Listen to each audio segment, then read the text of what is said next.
Your Excellency, thank you so much for doing this. I'm so grateful. Thank you so much, sir. I would like to start by reviewing your tenure as APGA chairman.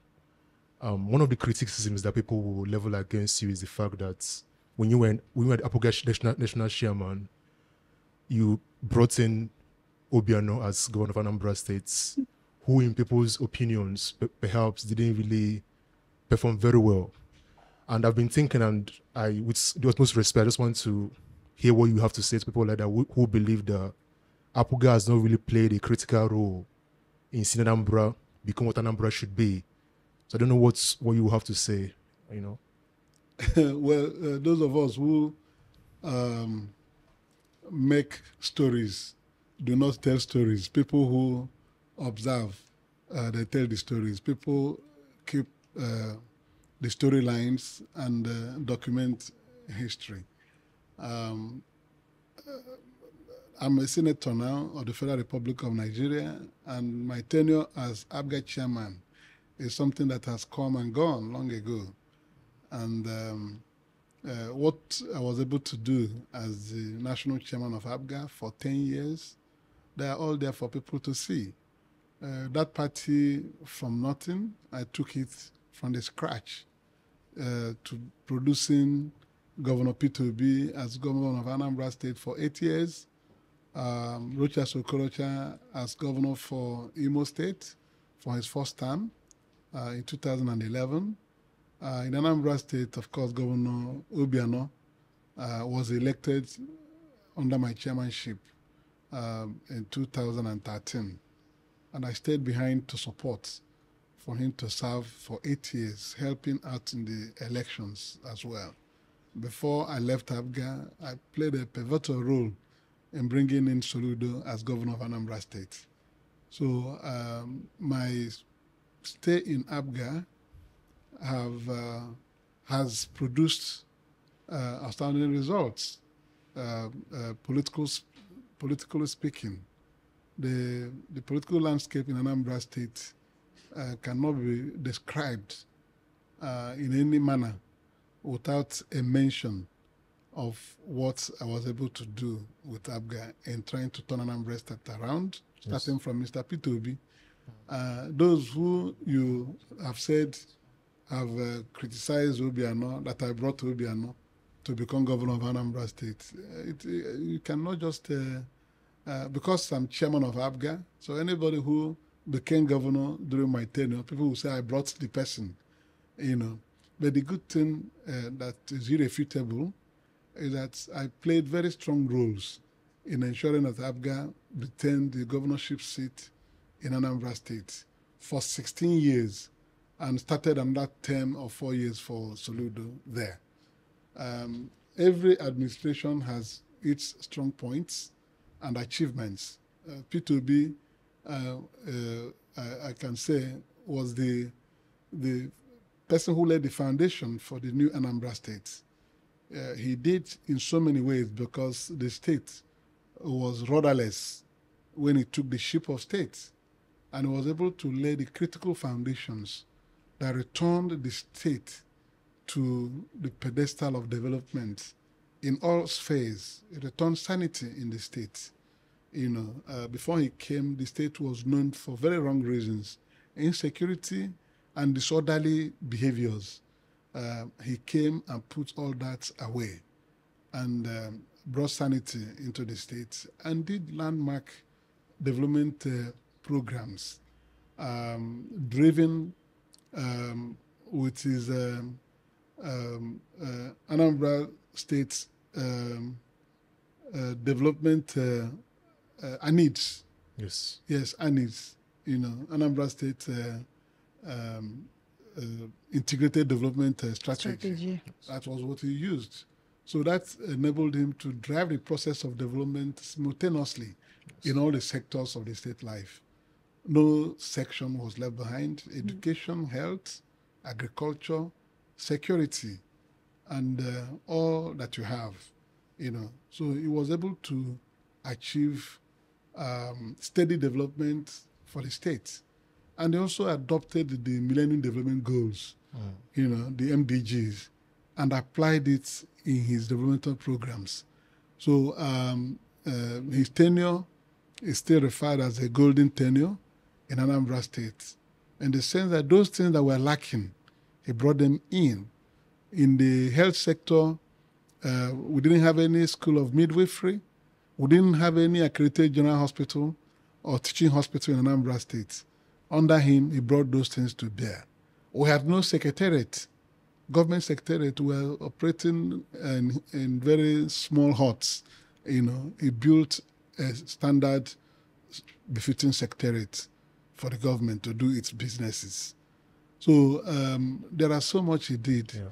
But in summary, Mr. Obi restored the dignity of the Anambra person.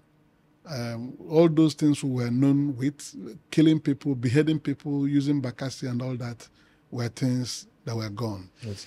Then under Obiano, who succeeded him, you said people were criticizing him and he didn't do well. Yes, I think the issue is, I think there is this idea or this paradigm in the sense that the Anambra of today, I was in Anambra last week, the roads are terrible, insecurity is bad. I mean, even the governor's House of Assembly member representing his constituency, his head was chopped off. The American embassy, people that one is Soludo, not yes, Soludo. Sorry, yeah. Soludo. Yes. Sorry. Yes. So let me just run it and bring them into perspective. Yes. Insecurity is roads Obiano came because that was the pointed question he asked. Yes. That people said I brought him and I didn't do well. Yes. I disagree with those people who say such things. Okay. Because I was there from the beginning and I saw the transition and I saw the efforts he made. I cannot agree with anybody who wants to diminish his contributions. He tackled insecurity with his own innovative approach and ensured that security was strengthened, even much more than before under his watch. Anambra became no heaven for criminals. They fled the state because most of the criminals were flushed out, and for their lives, they left the state. The state became more peaceful under his tenure. Then in the other areas of governance, he didn't diminish governance. He never owed anybody salaries for the 8 years he served. He paid the workers promptly.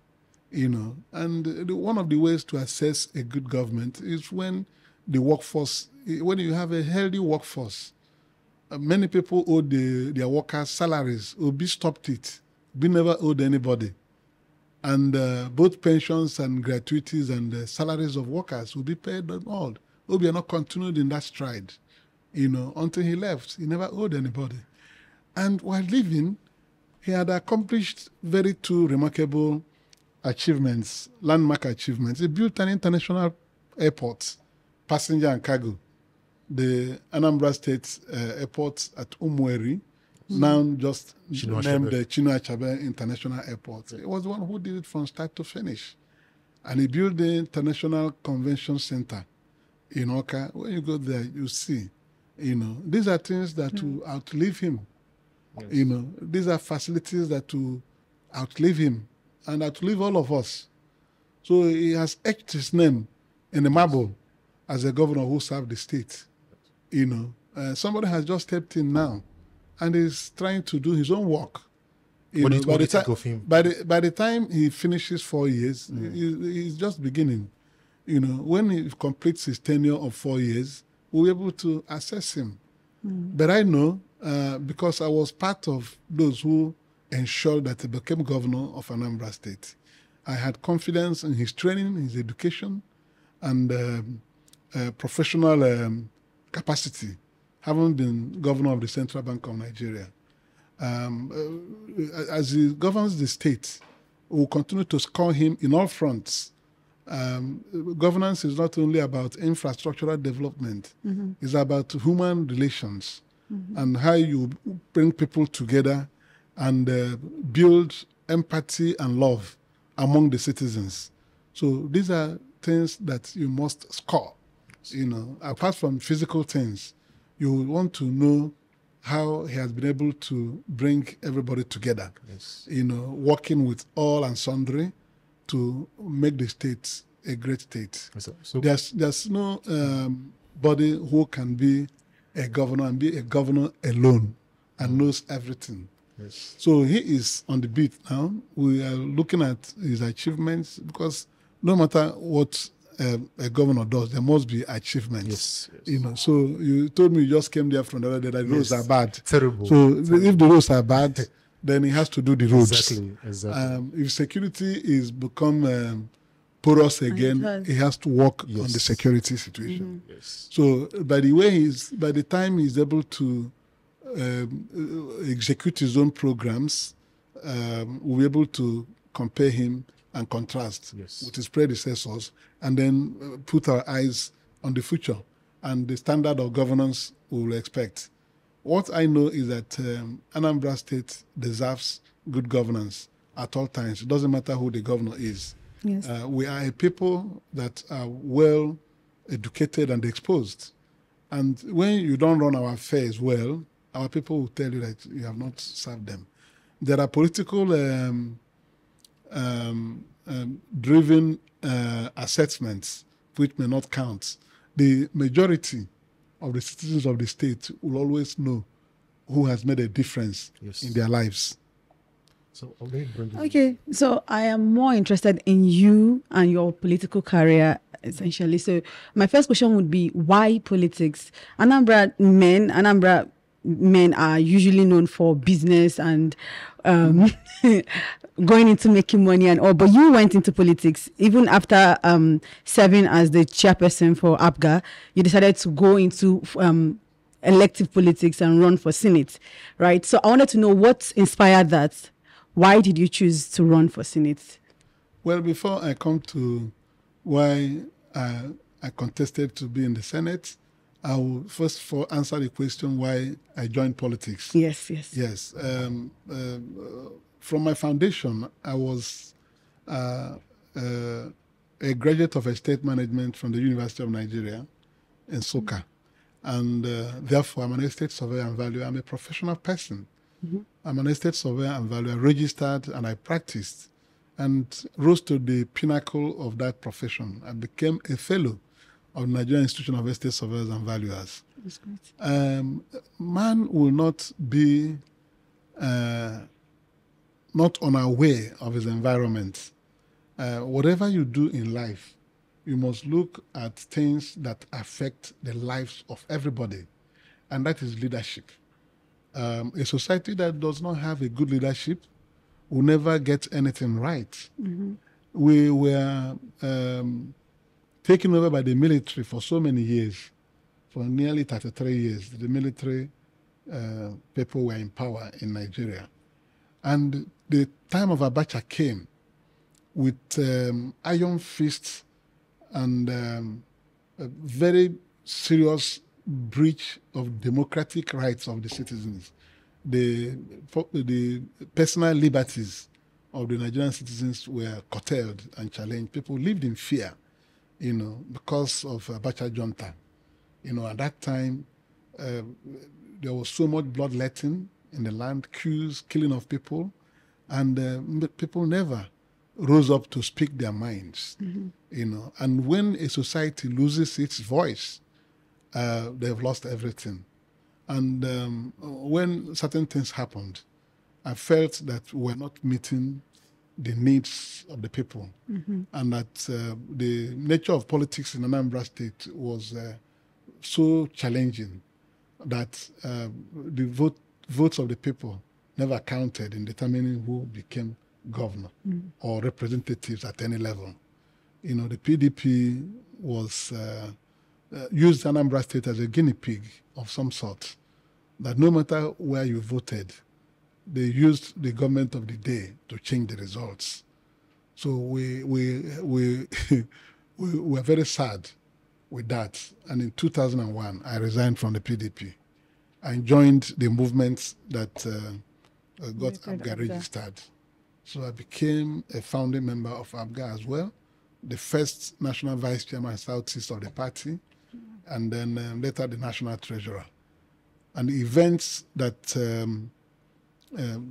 occurred in our struggle to get P2B's mandate retrieved from the courts led to some leadership changes, and I became the acting national chairman because I was very focused and very determined to ensure that APGA that won that governorship election in 2003 had its mandate restored to P2B. So I led the legal struggle. I was the PW1 in the election petition. That is why today people always remember me on things that have to do with election petitions. So I was prosecution witness number 1 for P2B. I was in the witness box for 1 month, September 1 to September 29, 2003.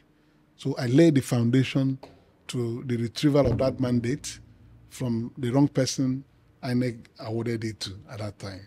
So after nearly 3 years in court, Obi became governor. So from that, I became a leader in the party and continued to ensure succession of government in Anambra State.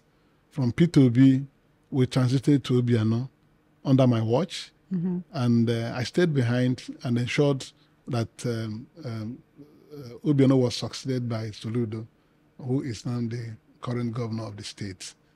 Then, when my tenure ended in 2015, I contested for Senate. That was the first time I ran for that office. Of course, the election was challenged with fraud.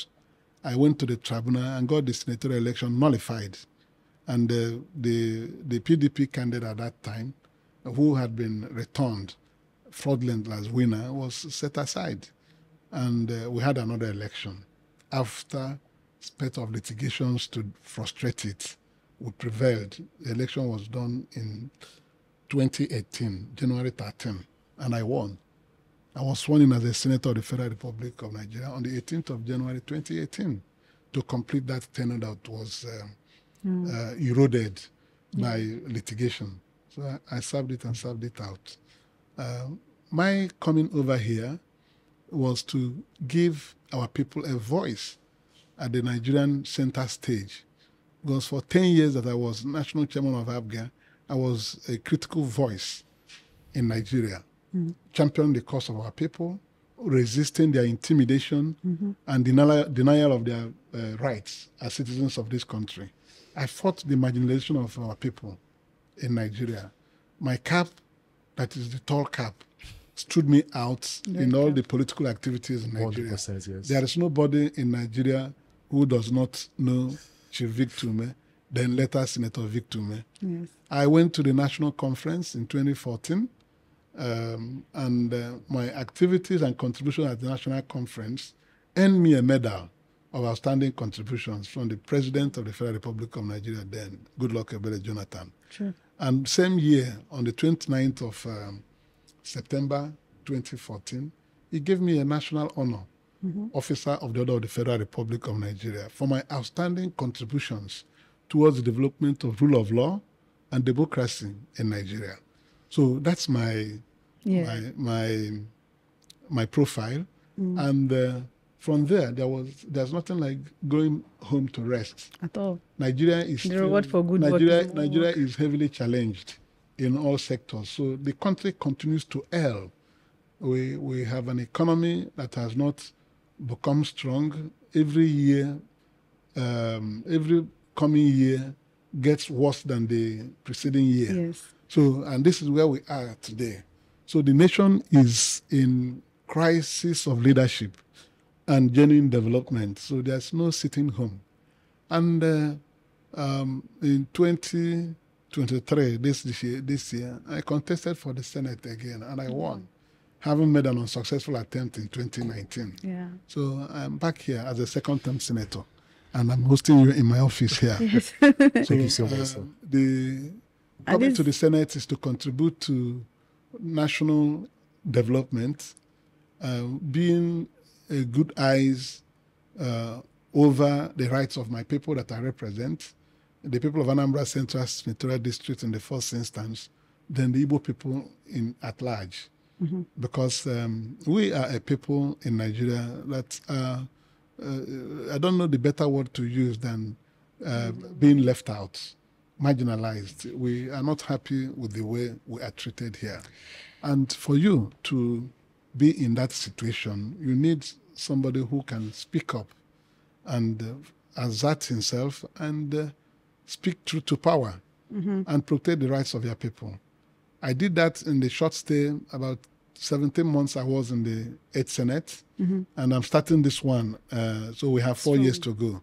By the time we are done these 4 years, I'm sure that people will begin to see our people from different perspectives, because the idea of keeping quiet when your people are being excluded will not be the feature of this session, this 10th Senate.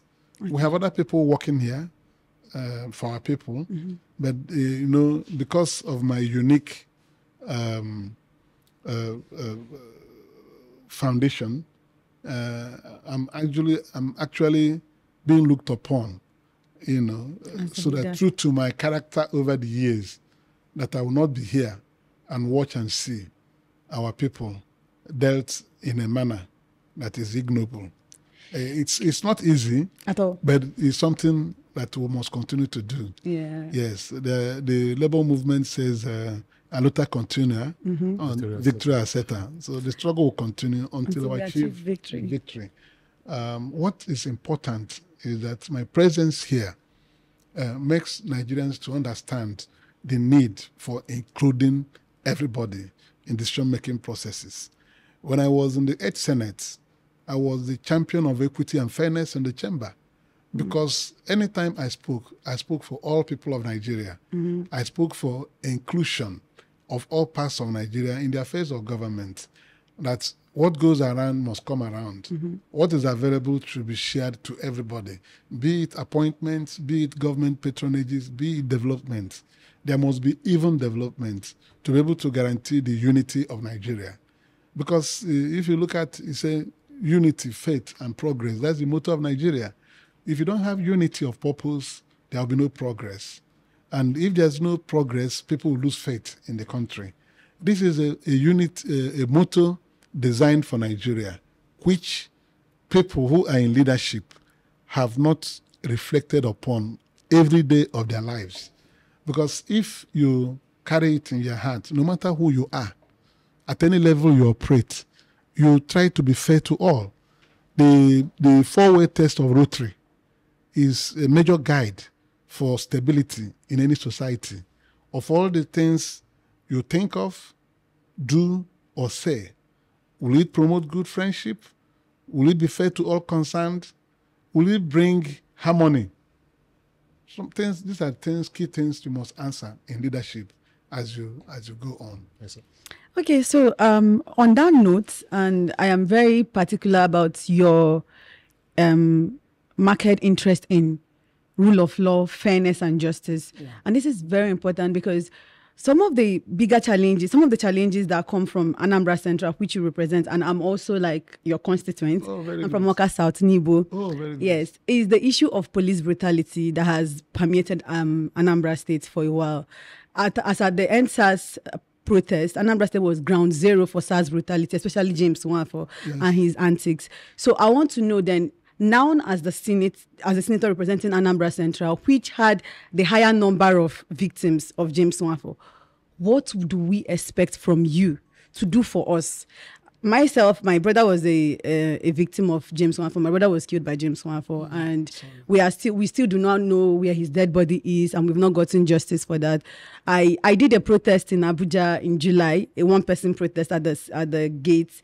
I'm sure you may not have seen, and I even wrote a petition to you. I sent through your email. When I met you at the town hall, you did give me your, yes, you gave me. I've not even seen the protest too, but maybe we'll draw my yeah, but no problem. But I wanted to know, like, what's... Yes, the police brutality is not something that is experienced only in Anambra State. It's a national problem, you know, and because you are from Anambra State, you are using the SARS in Anambra State as a focus, that because her brother was a victim. In Anambra State, What happened there happened in other states of the Federation. Okay. Yeah, that was why the SARS protest was a nationwide Yes, protest. it was. And that is the problem with Nigeria. All state governments established investigation inquiries into the activities of SARS. Nothing has been had from all of them to date, you know. So you see that this country is a place where when you survive, you thank God. You give glory to God. Definitely. Honestly. You know, government has not been very effective in managing issues that lead to loss of lives, whether murder or extrajudicial, you know, any means of loss of life. True. Where here people are killed every day, you know. So it's very unfortunate for police disorderly conducts. We've been tackling it in the Senate. In 2018, I spoke very vehemently against police activities, particularly in Anambra State, when they disarmed our vigilante people that led to upsurge in arms. I was the one that insisted that our vigilante must be allowed to work and the arms taken from them returned to them so that they will complement the efforts of the conventional securities in providing security to the citizens, you know. I think on 4th of July this year, in the Senate here, I was one person who put a prayer in motion on police harassment of citizens. I said that anybody found and caught extorting money from commuters and travelers should be dismissed summarily. You know, I was happy that the Commissioner of Police, I think last week or 2 weeks ago, I saw him discharging a sergeant from the police force. Yes. Somebody who got somebody someone. and forced him to transfer 80,000 to a POS account, which he took. When he was verified and caught, he was dismissed Immediately. summarily, and his badges removed from him, and his belt and everything and shoes, and he was walked out with shame. So that is the type of thing I propose in the Senate here. And if you continue to do it, people will sit up and begin to do their work. I know the difference between aiding and abetting crime and fighting crime. You cannot be fighting crime and be a criminal yourself. So that is the thing. But for those who were affected through police brutality by loss of dear ones, I sympathize with them. But these things are work in progress. We are looking forward to when we shall have a professional police force in Nigeria, the way we have them overseas, where at any scene of crime, you see a swarm of police officers at the scene of crime. Not when something will happen here, response will not be rapid enough. There is rapid response team set up by the IG, but that's by just in name. Something will happen and you cannot trace the criminals to anywhere. You know, you do a search for some time and let it go, and the matter will close. So that is it. So here in the Senate, we are confronting all the challenges facing Nigeria, because this is the center of Nigeria. This is the center stage. This is where all the issues that border Nigeria's existence are brought up and discussed. So our jobs are quite enormous, and we want to be given the opportunity to work without any let or hindrance, so that we'll be able to address the needs of the Nigerian people.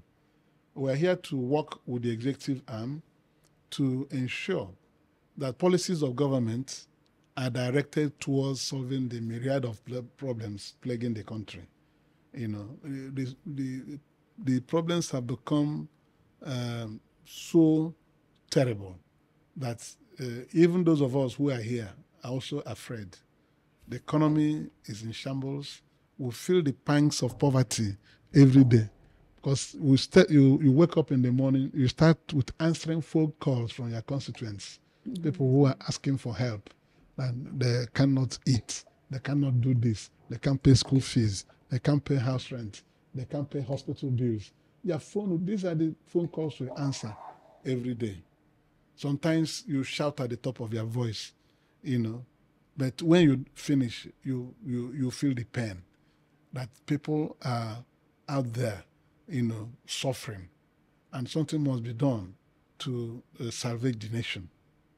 Your Excellency, there is no doubt that when it comes to being responsive, like you mentioned to your constituents, I believe you're number one. I've actually met you before years ago. I don't know if you remember. Okay.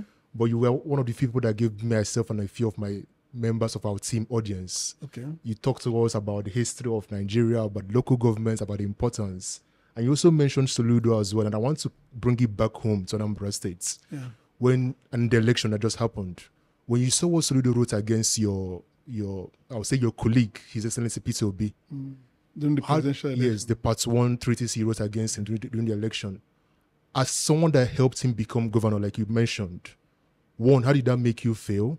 And then number two, did he put some fire under your belly to say, when re-election time comes, if you don't perform well, we as Labour Party, we're going to bring out someone that will defeat you?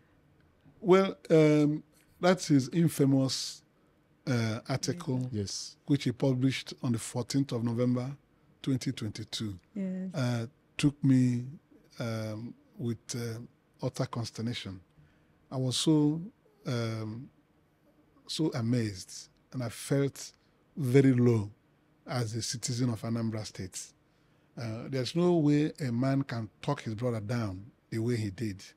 No matter what his reasons were, they were uncalled for.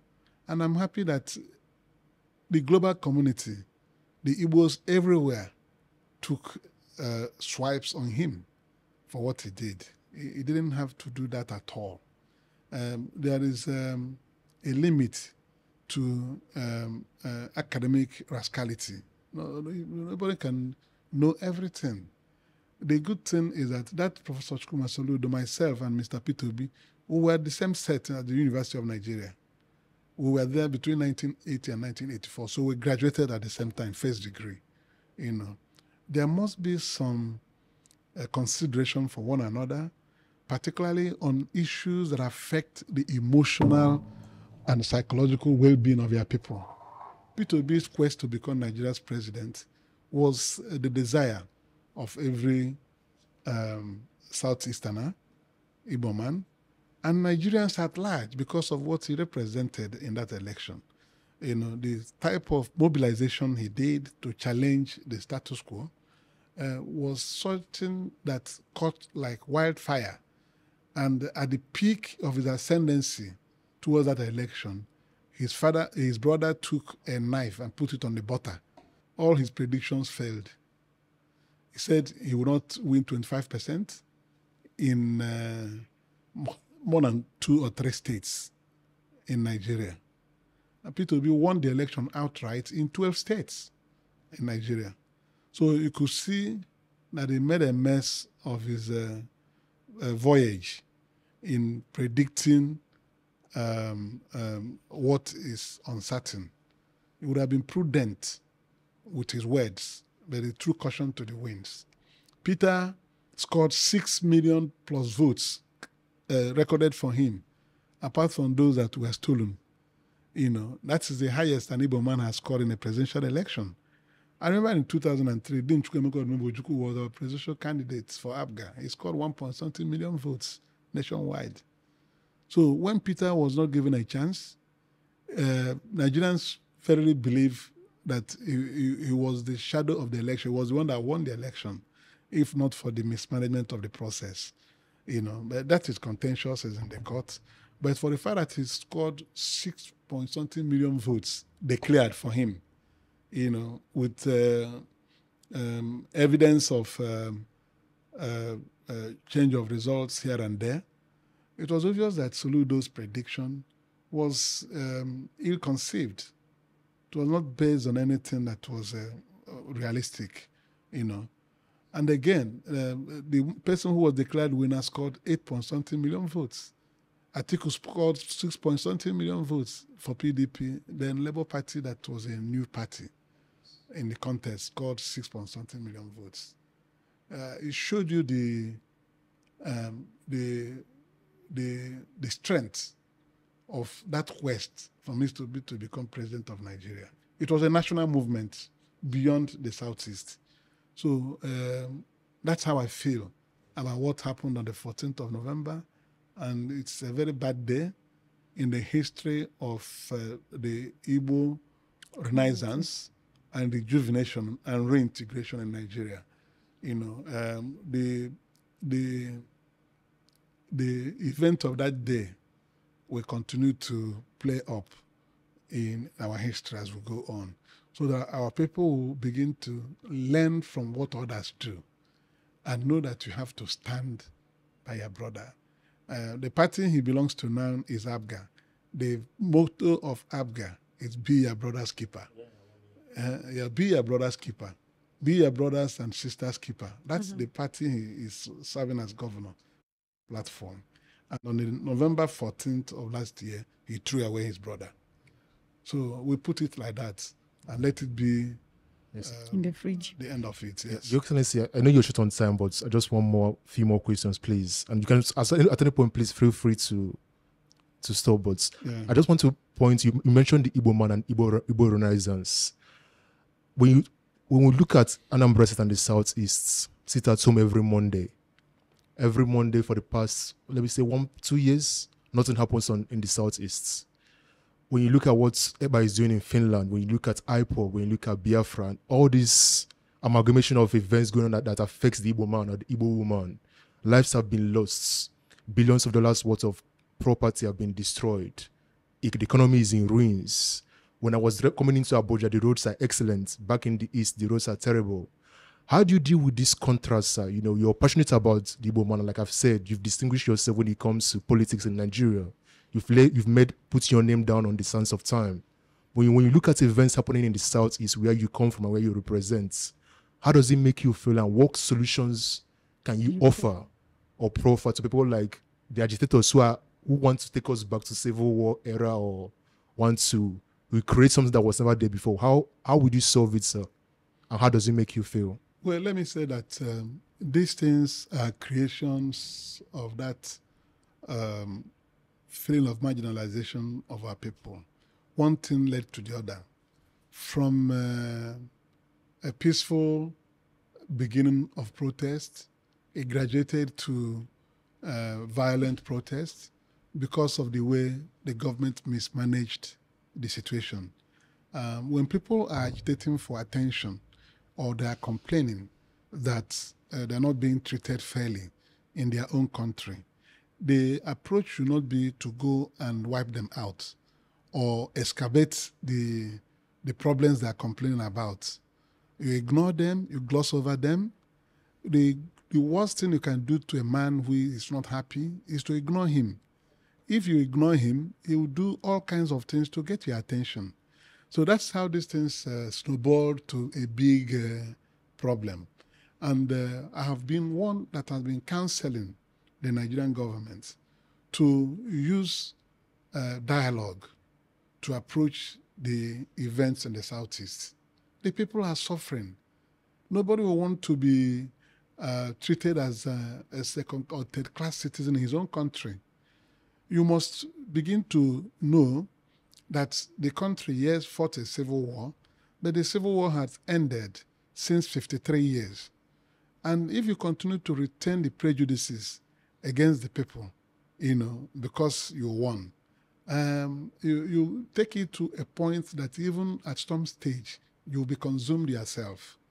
What is happening in the Southeast is something that was enabled by the government of Nigeria, and I've always blamed them. I've spoken openly on televisions, in public fora, to say that the government wasn't managing the situation well. At the Senate here in 2018, I said the issue of IPOB wasn't an issue that the government needed to wield the big stick to kill. But I've not seen anywhere in the world where somebody complains that he's not being treated well, then you go and use a court order to proscribe him and ask him to be happy. Where in the world have you seen unhappiness prescribed with court order? So if you're not happy, the court will order you to be happy. What is important is for you to address the cause of your unhappiness. That's what government has failed to do. Even up to the present day, things are happening here that our people are still being, put down. And we're just watching them. We don't want, like in the Senate, we just confirmed 3 ministerial nominees today. When the ministerial list came, 48 nominees, only 5 were from the Southeast, 1 per Southeast state. Some zones, Northwest got 10 ministers. Wow. Southwest got 9 ministers. They have got even more now because we confirmed 1 from there again today. Wow. South got 8. North Central got 8. Northeast got 8. The Southeast has 5. So even in the chamber today, I saw some senators murmuring that they expected that one nominee should come from Southeast. I was looking at them, I didn't talk. Because there's a way you beat a child to some point, he will not even cry again. No matter what you do to the child, he will be moping at you. Mm-hmm. But that is not to say that we have lost the spirit of resistance. What we are here doing is that we know that time will come when it will become unfashionable for you to neglect anybody in Nigeria. That time will soon come. It doesn't matter how late it is in coming, but it will surely come. Nigeria will not continue to proceed in this manner where people, when they grab power, they run with it and others will be watching, So I know that there will be an end time to all this. My only prayer is that God will spare this country and continue to give us the opportunities to continue to reflect over our past. We have had a series of leaderships. Nigeria has not fared well. We have not done anything, to say that this is a country where the citizens are happy and are hopeful that tomorrow will be better, So if these things have been happening and the country has not fared better, it shows that something is basically wrong. We must go back to review our past because an unexamined life is not worth living. Yes. Nigeria must do a deep soul searching to know what is wrong with it. What is basically wrong with Nigeria is its unfaithfulness to justice. When you deny justice to anybody, you are laying foundation for crisis. And that is what Nigeria is harvesting today. There's so much injustice in the land.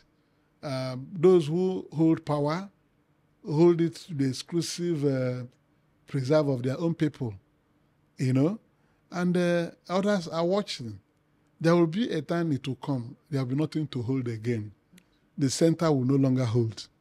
And that is why we are saying that in all things that we do, we must first of all think about how to make everybody happy.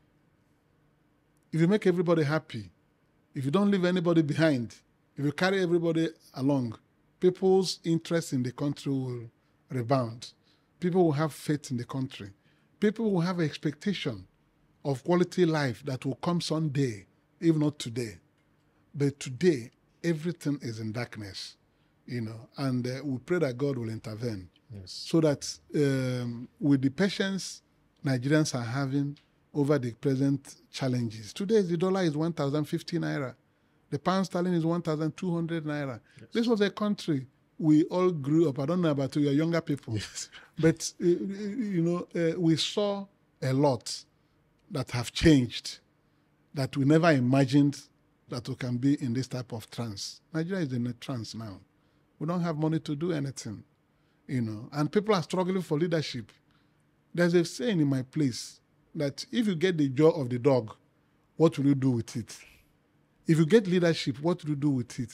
What you do with it is to improve the general well-being of the people and make government or governance, responsive to the needs of the people. Mm-hmm. So if the people are by the left and the government is if people are by the right, the government are way by the left, it will not be too long. Yes.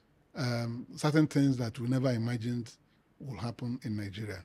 So we pray that those who have found themselves in leadership at any level, It's not only at the presidential level, at the governorship level, at the legislature, at both local, state and state legislature and state government. Let us begin to think about how to change the way we do things. P2B, who came and was accepted by Nigerians, was because of what he was preaching. He was preaching change. He came like a revolutionary leader who was preaching that we cannot continue the way we are doing things. There must be a stop to certain things we do. Otherwise, we cannot get it right. So that is where we are, and we'll continue to pray and hope. Okay, so my question is basically, currently the youth population is one of the highest block of voters in Nigeria right now, and during the last election, you saw that we wielded our power to go out and vote and got people that we want in power. So we want to know, how can the youth then help with the elected officials? How do we help? But also, how do we get to engage with them? So many times, the problem we have with as young people is that we do not have access to our elected officials. How do we get access to you, for example? You're in my office now. So all of us should come to your office. So let me tell you. Okay. The youth of Nigeria should take it deep into their hearts. Today, we approved 2 ministerial nominees under 40 years. One young man, 34 years, then a lady, 37 years. We approved them as ministers. We were happy to approve such people so that they will get closer to government. The other ones approved, there are other young people, in their early 40s there. So let the youth not deceive themselves. This country failing is like they are failing. So they will be more desperate than anybody. We have spent our time, even those in authority today, our time is almost drawing to a close. So the youths should not give up. If you have not gotten the leadership you desire, you keep on this tempo of your struggle, because freedom cometh by struggle. The leadership you need will come by struggle. Nobody will dash you leadership. Those who are old are not in a hurry to leave the stage. If they leave the stage, where are they going to? Most of them live off government, So, but the youths can come out and drive everybody away. They can do it through affirmative action, because the youths are the instruments the people use to manipulate the electoral process. But if they continue to say no, then maybe they have tried to effect a change in this last election. It didn't come their way, they wanted it. Let them try again, they will succeed. The youth should not be downcast. If you fire a bullet and it misses the target, you must fire another one. If you don't fire another one, the object that you are afraid of may come after you. So it's a struggle that should continue. We're not happy with the way things have turned out. I have children who are already in their 30s too. So, and I know how difficult things are, what they face, So the youth should make their program sustainable, so that with time, they'll be able to take over the country and have it in their own hands. And it's something that is possible. It can be done. Okay. So I sympathize with the way the systems have run down to the disadvantage of the young people, but they can take it as a propelling force for them to do a more audacious effort in trying to take leadership from the present holders, so that they begin to use modern ideas and modern knowledge to begin to drive change in Nigeria. The old men cannot drive change, no matter how they promise it, because there are so many of them that do not even know how to operate a computer, But a young child, even primary school children, can take a phone now and go into all kinds of apps and do a lot of creative things.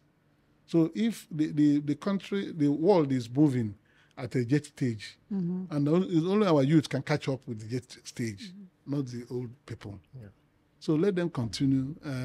for us in the parliament to continue to do everything we can to support youth empowerment programs. As a senator, I'm the only one who has run a very formidable scholarship scheme in Anambra State. In the short 17 months I was in the Senate, I gave 76 university scholarships to indigent people.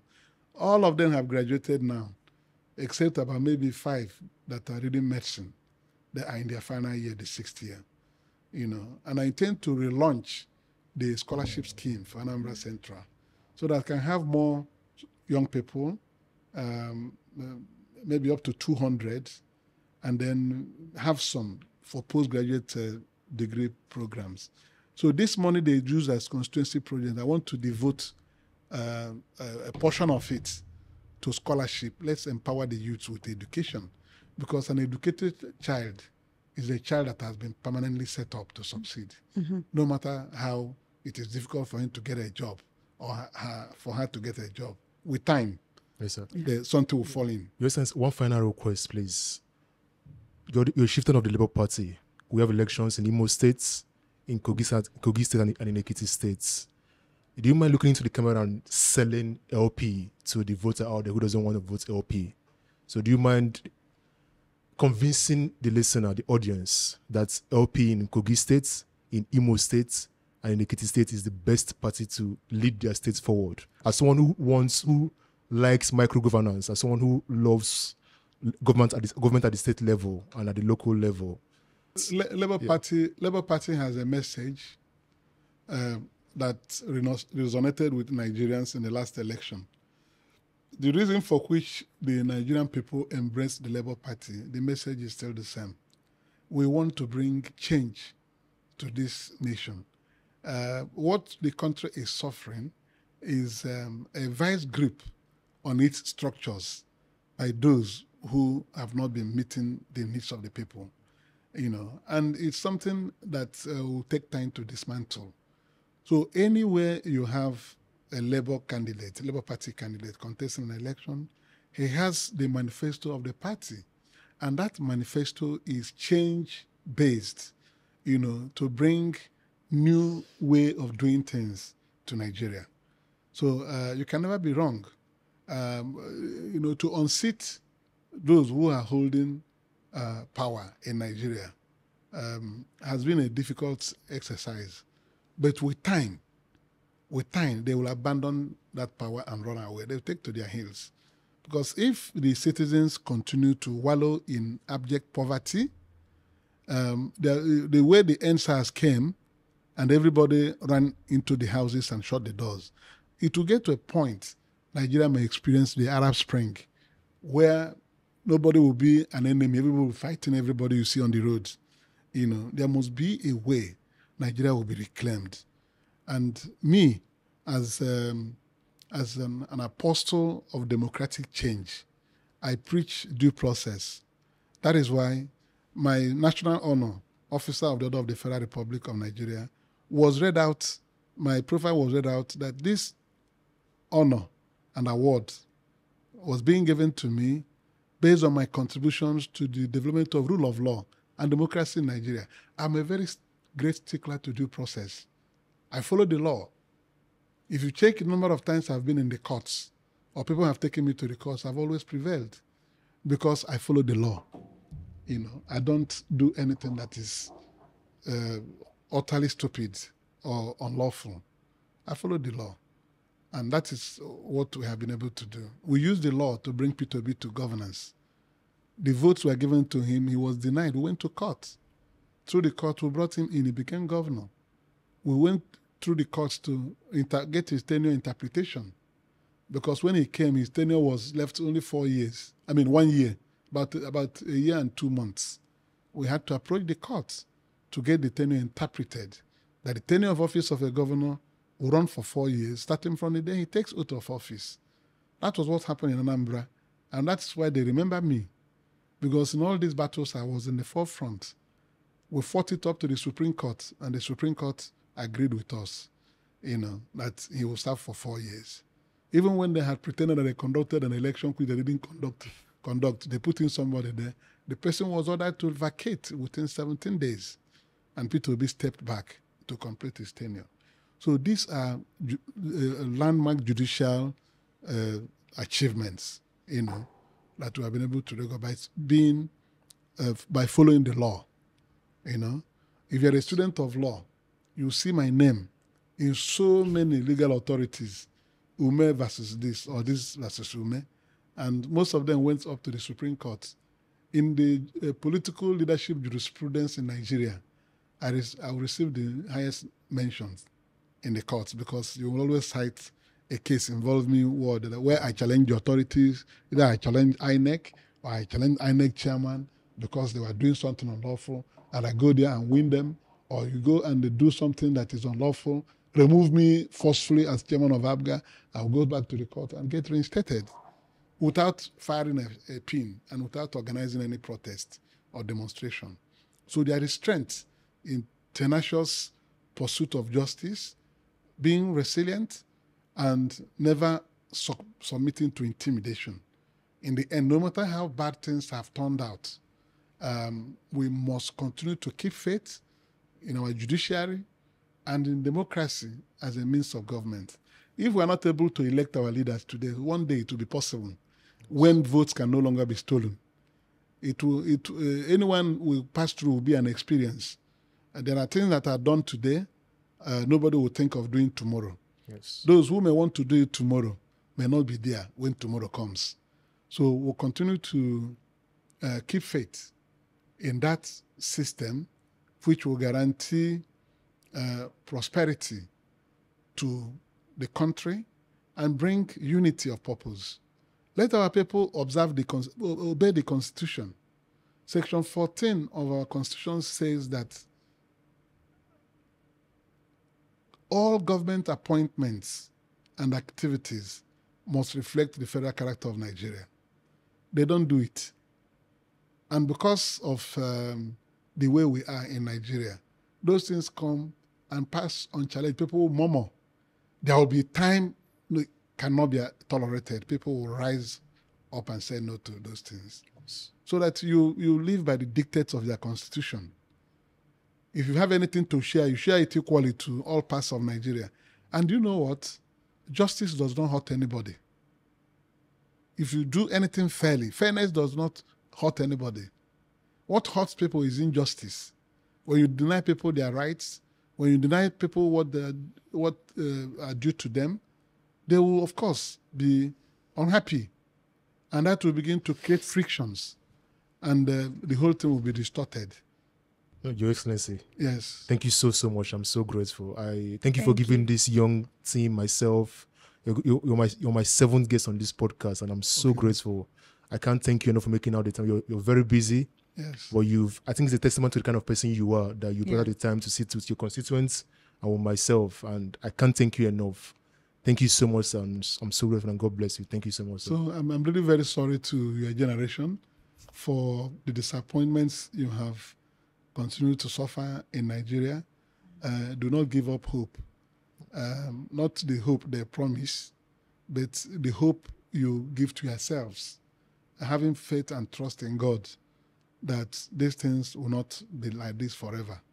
And with that, you continue to put your hands on things you do, knowing that God will ultimately reward you.